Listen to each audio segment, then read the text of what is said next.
Hey guys, Sean here at the Gardener Center. So when we talk about Christmas trees, these fresh cut live trees are certainly the most popular choice for a Christmas tree. But a lot of folks like to use living trees as either an alternative to a fresh cut tree or maybe in addition to a fresh cut tree.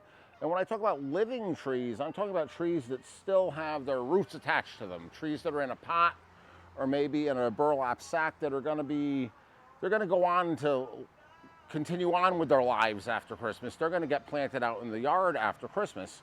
So a lot of people like to do these either as an alternative to a Christmas tree or in addition to, maybe one in the kitchen or the kids' room, that sort of thing.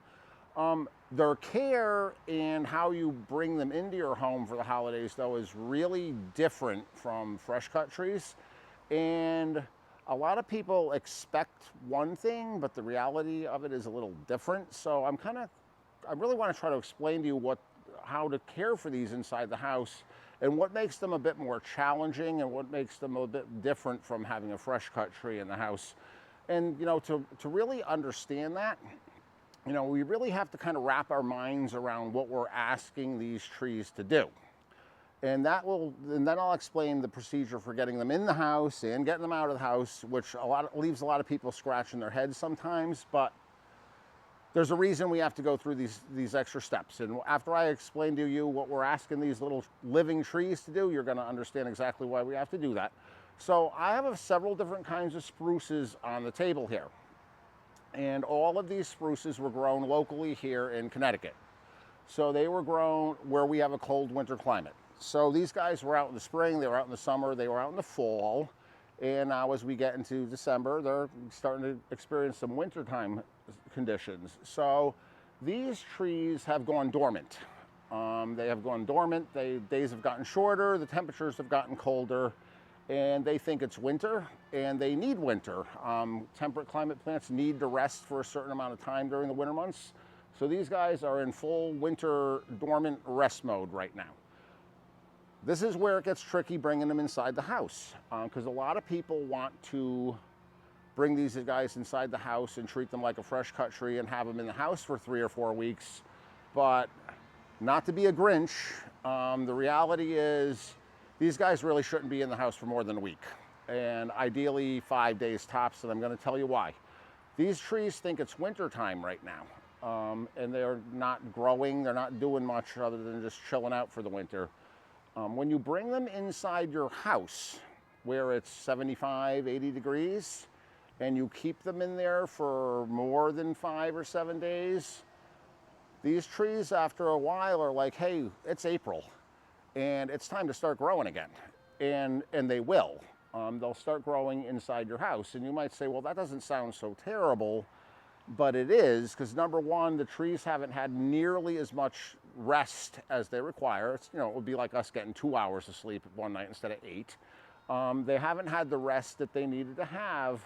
But number two, if they start growing inside your house where it's 75, 80 degrees because you decided to keep your tree in the house for a month, and then you throw it back outside in January when it's 10 degrees outside, all of that new growth that they started making inside the house is going to get destroyed.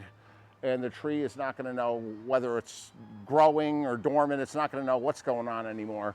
So the procedure for getting them in the house is where it gets a little complicated, and getting them outside the house when you're done with them even more so important, is you kind of want to gradually bring them in the house. You want to remove them from the cold of the winter outside, like we have here in Connecticut at this time of year, and maybe move them into an unheated garage for a couple days, where it's a little warmer than outside, but not as warm as in the house.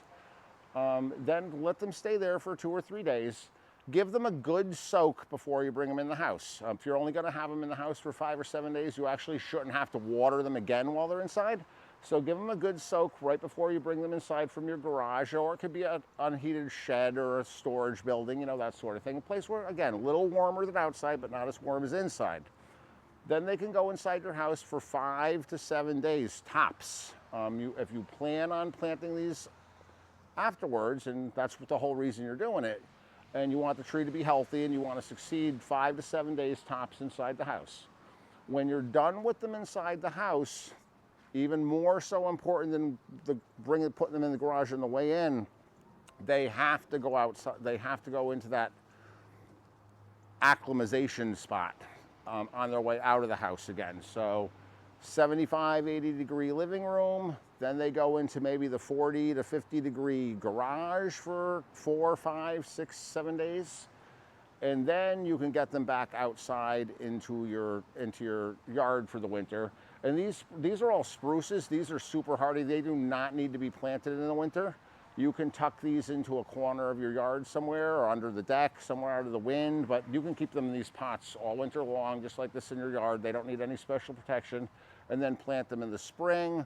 Alternative to that is dig your hole now before the ground freezes, and then when you're done with them after Christmas, you can get them right in the hole and plant them right after Christmas time. But key to success with these guys is you have to be respectful of the fact that the plants are resting, and you don't want to wake them up and throw them back outside again. They're not gonna succeed for you guys if you do that. So as always, thanks for watching, and I'll see you next time.